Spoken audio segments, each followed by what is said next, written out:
वैसे तो कार्यक्रम के लिए बड़ी दूर दूर तक जाने का मौका मिलता रहता है,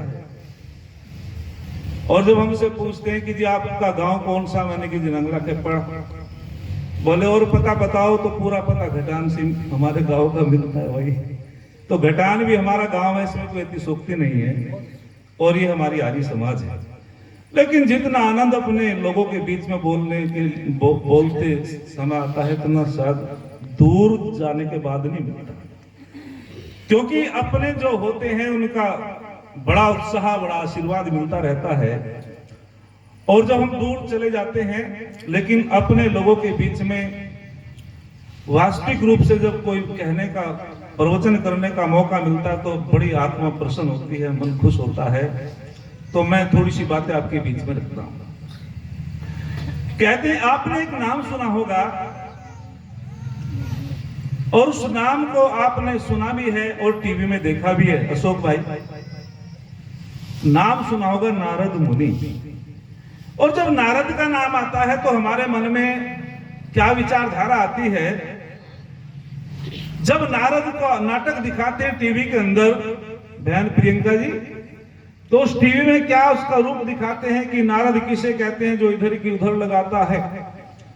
और एक वर्ग को यदि नारद कहते हैं तो झगड़ा हो सकता है कि तो नारद है, ज्यादा खाने वाले को भी बोलो महिपाल जी नारद कहते हैं। लेकिन जब मैंने नारद का जीवन परिचय पढ़ा तो मुझे बड़ा दुख हुआ। वारे वाह, जो इस संसार के अंदर केवल देव ऋषि की जो उपाधि मिली तो दो को मिली, और उस देव ऋषि में सबसे पहले नंबर की उपाधि मिली तो नारद को देव ऋषि कहा। मुनि जी से मैं निवेदन करना चाहता हूं, और बृहस्पति को भी जो है देव ऋषि की उपाधि मिली। और हम अपने ऋषियों की मजाक लेते हैं, मजाक उड़ाते हैं। जब नारद शब्द का अर्थ पे चिंतन किया गया तो नारद किसे कहते हैं? जो वेदों की नाद को गुंजा देता हो, जो वेदज्ञ हो, जो ज्ञानी हो, उसका नाम बोलो क्या है? नारद।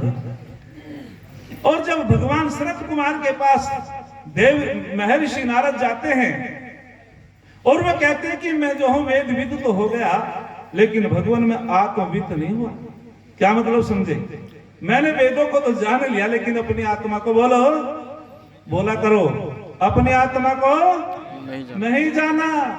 तो भगवान सनत कुमार ने बड़े सुंदर बात कही, और भगवान सनत कुमार ने कहा कि अच्छा ये बताओ देव ऋषि नारद, आपने कौन कौन से ग्रंथ पढ़े हैं, कितनी पुस्तकें पढ़ी हैं? तो वे बड़ी लंबी सूची बताते हैं देव ऋषि नारद। और पता चलता है जिस नारद की टीवी में हम मजाक लेते हैं, मजाक उड़ाते हैं, वो नारद कितना विद्वान है, और वो नारद वेदों का प्रकांड पंडित है। तो निश्चय से हम बड़ा पाप करते हैं। ऋषि तो ऋषि होता है, सत्यम वे देवा अमृतम मनुष्य, अर्थात जैसे परमपिता परमात्मा सत्य होता है, ऐसे ऋषि भी जब बोलता है सत्य ही बोलता है। बैठ जाएंगे अपना यथायोग्य स्थान पर, एक व्यवस्था में एक रहा करो यथायोग। तो मैं निवेदन कर रहा था, सत्यम वे देवा अमृतम मनुष्य, अर्थात जैसे परमपिता परमात्मा सत्य होता है, ऋषि भी जो है सत्य ही बोलता है। और जो झूठा व्यवहार होता है वो उसके अंदर होता है, जो ऋषि नहीं होता, जो मानव होता है। तो ऐसे देव ऋषि नारद हैं, वो क्यों झूठ बोलते हैं? वे क्यों किसी की लड़ाई कराएंगे? तो भगवान सनत कुमार को अपना परिचय देते हैं और कहते हैं कि मैंने जो पढ़ा है, कि मैंने चारों वेदों को पढ़ा है, मैंने उपवेदों को पढ़ा है, मैंने ज्योतिष को पढ़ा है, मैंने खगोल विद्या पढ़ी है, मैंने सांख्य गणित पढ़ा है, मैंने जो है बीज गणित पढ़ा है, मैंने जो है आयुर्वेद पढ़ा है, अनेक पुस्तकों के नाम मैंने सारे शास्त्र पढ़े हैं। जब सारे पुस्तकों के ग्रंथ गिना देते हैं तो फिर भगवान सनत कुमार कहते हैं कि तुम्हें शब्दों का ज्ञान तो हो गया, लेकिन तत्व ज्ञान नहीं हुआ। अच्छा, शाब्दिक ज्ञान तत्व ज्ञान में क्या अंतर है? जैसे पुस्तक में पढ़ लिया क्रोध नहीं करना चाहिए, लेकिन करते हैं। पुस्तक में पढ़ लिया जुआ नहीं खेलना चाहिए, क्या धर्म युधिष्ठिर में पढ़ा नहीं होगा, लेकिन खेला। अर्थात जब वो शाब्दिक ज्ञान हमारे आचरण में उतर जाता है, अर्थात जब हमने पढ़ा है कि जुआ नहीं खेलना चाहिए, हम जुआ नहीं खेलते, और उस वेदानुकूल हमारा आचरण हो जाता है, बस वही तत्व ज्ञान हो जाता है और उससे ही हमारा यह लोक भी सुधर जाता है, परलोक भी सुधर जाता है। तो मैं आपके बीच में बता रहा था कि उस देव ऋषि नारद ने जब अपना परिचय दे दिया गया तो भगवान सनत कुमार ने कहा एकांत में जाकर के तपोवन में जाकर के तप करो, और जब तुम तप करोगे, साधना करोगे, तो आप आत्मित हो जाओगे, आत्मा को जानने वाले हो जाओगे। तो देव ऋषि नारद कठोर तप करता है, तपस्या करता है, लेकिन एक दिन भ्रमण करते करते, मैं ज्यादा विस्तृत मैं न जाते हुए एक उदाहरण देकर के अपनी वाणी को विराम देता हूं। क्या? क्योंकि जहां अतिक्रमण होता है वहां आक्रमण होता है, और मैं नहीं चाहता मेरे पर आक्रमण हो।